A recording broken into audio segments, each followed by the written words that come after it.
My name is Katie Dudark Lawler. At the age of 24, I had a stroke. I don't look like it, but it has changed my life a lot. So much that at times it is hard for me to recognize who I am now.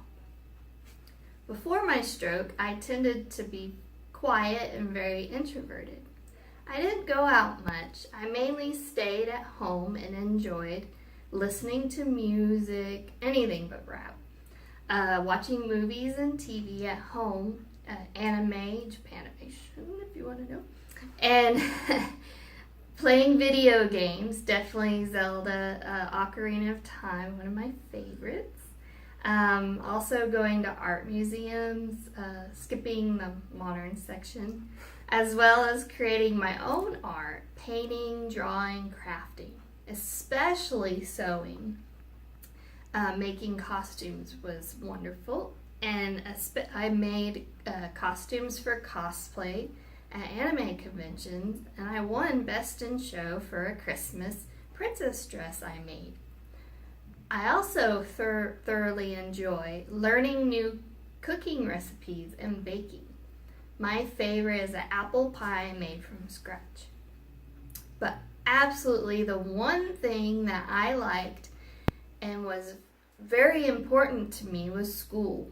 I was very motivated to do well. So much I earned a 4.0 overall. After graduation with my bachelor's in communication sciences and disorders at Texas Women's University, I started the graduate program at TW as well in speech language pathology. There were a lot of classes and hands-on experience that I needed in order to become a speech language pathologist. Classes such as were language and communication, audiology, looking at the ear, neurology, studying the brain and how it affects speech and language. This includes strokes. For those that don't know, this is brain damage caused by a lack of oxygen from a blockage or hemorrhage from a blood vessel. Also, fluency, the flow and rhythm of speech, articulation, pronunciation of syllables and words, voice, which is the quality and sound of speech, and swallowing. Besides classes, I had practicum, which is basically interning at different locations, paid by hours, not money. I got experience testing and treating both children and adults, from practicing with a child R correctly in words, speaking teaching an autistic child how to use a computer device for speech, even working with an elderly gentleman on memory and how to swallow after a stroke. I remember that throughout the program, I had thought, I can't imagine what this adult child is going through. I observed many clients become frustrated during sessions, especially with the stroke survivors. They had difficulty talking to their loved ones, as well as their families grieved for not having the person they once did. It was hard to know the true struggle behind the books.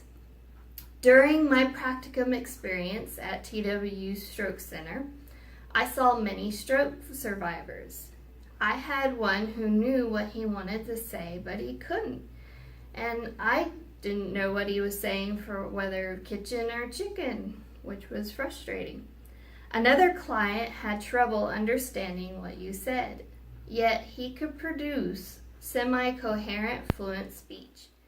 He was an excellent patient and very motivated. And on a side note, he was my case study in graduate school, which was drawing program to help to communicate.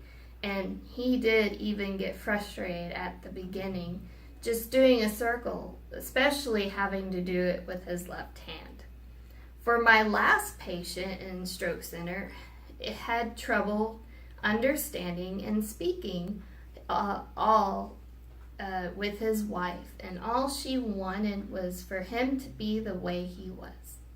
For all my students, patients, or clients, I continued to say to myself, my job is to help them succeed and feel confident about themselves, for them to have the best quality of life possible.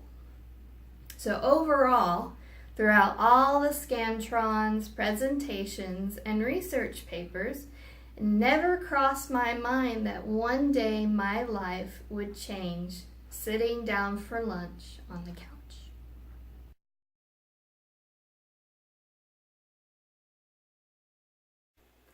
On July 27th, 2009, it was Monday. I woke up after a long weekend of studying. I was tired, but was very happy to concentrate more on school, which usually I woke up early to do my practicum, but it was done.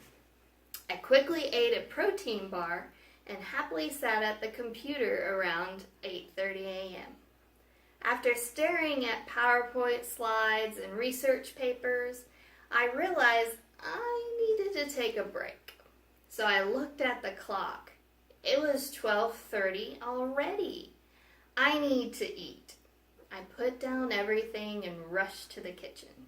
I cooked, microwaved the best college lunch you could possibly have, which was leftover Chinese food from the previous day. I brought it over to the coffee table and set it down. All of a sudden, I felt a headache and took an Aleve, which I heard is the worst thing to take for a stroke. I got very tired and lay down and fell asleep on the couch. At 3:05 p.m., I woke up. I was very confused. My vision was all wrong. I saw two separate pictures. I panicked, but I knew I needed to focus. I had to get to school to do my presentation and to take my fluency quiz. I was so dizzy. I knew I couldn't drive to school like this. I needed to contact somebody. So I picked up my phone. I froze. I didn't know who to call. More importantly, I couldn't work the phone. I forgot my password and didn't understand how to work all the tiny buttons. Of course, I thought to myself, I need to email my professor. So I stumbled and bumped into things around the house. I was very weak on the right side of my body. I eventually managed to find my way into the bedroom, over to the computer. Since I couldn't see, I focused really hard and closed one eye and completed the email to my professor. You ready? Okay. From Katie Dudark, sent Monday, July 27, 2009, 5:02 p.m. to Meta J. Subject, decision to Meta home. Dear Meta, I cannot coming due to Sue/ickness of the brain, my phrase is poor, period. Can't see, period. IHL:E. You have a wonderful week, period. Love you, thank you, Katie Lawler. So as you can see, there's all sorts of things involved in this email. A couple things I definitely see are the word selection and the grammar and spelling. And definitely chromatics are social with using love you to my professor. So, for more than an hour, I pecked slowly at the keyboard, completing and sent the email. Exhausted and tired, I hobbled over and flopped on the bed. At 6:30 p.m., my former husband frantically woke me up. Terrified, he asked me many questions. At times, I didn't understand what was going on. I knew he was asking questions, so I answered incoherently with one words such as chameleon eyes and tater skins. Immediately, he shoved me into the car and drove to the hospital. I vaguely remember overhearing him call 911 and shouting, "My wife had a stroke." Then, everything became a blur. Deprived of my wish to sleep, I received a CT scan, MRIs, blood tests, nurse quick exams, machines, needles, and doctor visits all blurred together. The room was dark and lingered with sorrow. Time was still. Then, over time, the room got brighter. I'm alive. I can walk. Slight stumble here and there, but I can fulfill basic needs, everyday tasks. But I can no longer work. It has been very frustrating and difficult to accept throughout the years. I have deficits, problems with organizing papers and activities, memory, just remembering important tasks to do, confusion, following steps and understanding others, and hope they can understand me and what I'm saying. Speech, pronunciation and forgetting words, time management, problems with scheduling and activities and appointments. I need at least 10 hours of sleep and hope not to have sleep paralysis. I also hope to not get exhausted from a lot of stimulus, including people and objects and tasks. I am the client patient instead of the speech language pathologist. I am the one who wants the best quality of life, being able to communicate with my loved ones. So, how do I gain quality of life? My neurologist insisted that I focus on my strengths and what I enjoy in life. For example, listening to music. The spoken words or lyrics are hard to understand, but I have instrumental and classical, jazz. I love international music.